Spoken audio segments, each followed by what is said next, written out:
The Perfume of Ash, Part 2.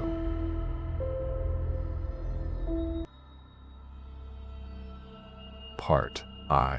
When at last the hour returned, I forced myself once more to the cemetery gates.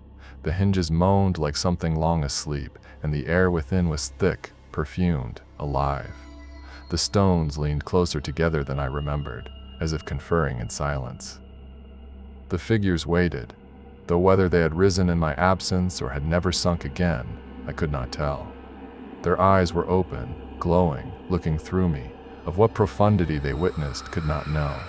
I lingered among them only moments, yet time seemed to stretch, bend, and fracture. That night stretched on like a fever, each hour waited with the scent that would not leave my lungs.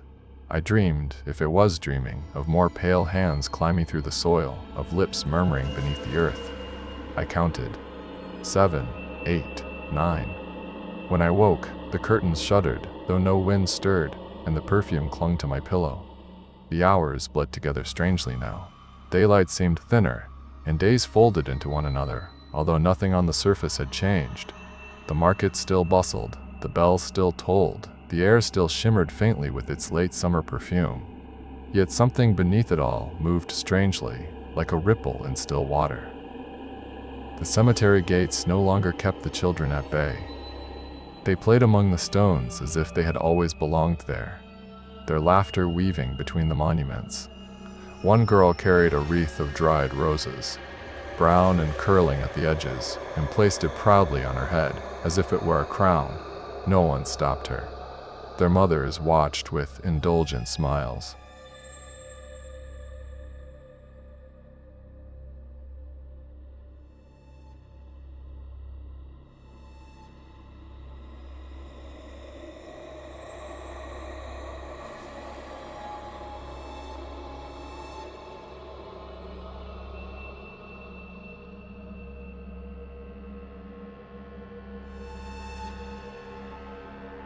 I heard one woman sigh. They last longer this way, more beautiful for their honesty. The pale figures appeared more often now. At first only in shadow, glimpsed in passing.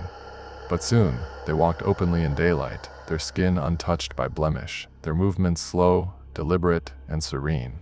Men and women paused to admire them, their gazes lingering too long. Once, outside the tailor's shop, I saw a young wife brush the earth from a figure's sleeve with trembling devotion. Her husband stood nearby, staring, but said nothing. At the bakery of Mr. Tallow, the loaves darkened, their crust soft, their scent tinged with sweetness. Townsfolk praised them with fervor. A man declared the bread finer than any he had tasted, his voice thick with awe, dark and green crumbs staining his lips. At a neighbor's supper, the roast was gray and the fruit nearly collapsed in its skin. It was devoured as a feast, faces flushed, eyes shining. When I set down my fork, the host leaned close and whispered, "You've learned to taste as we do. You now understand."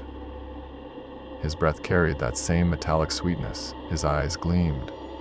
Nights are longer now. Whispers seep through the air, hushed and ceaseless, so low sometimes I cannot name their words. At times they seem to praise, at times to beckon. Sometimes I lie awake until dawn, entombed by the faint hymn, unsure whether I have slept or only dreamed whilst awake. One morn, a traveler came through town with a cart of trinkets. I saw the way he looked around, his brow furrowed, his movements quick, as though eager to leave. He crossed himself when he passed the cemetery, even by the townsfolk, muttering beneath his breath. I almost called out to him to see whatever was the matter, but my voice caught. When he vanished down the road, the air seemed heavier, sweeter, and lovelier.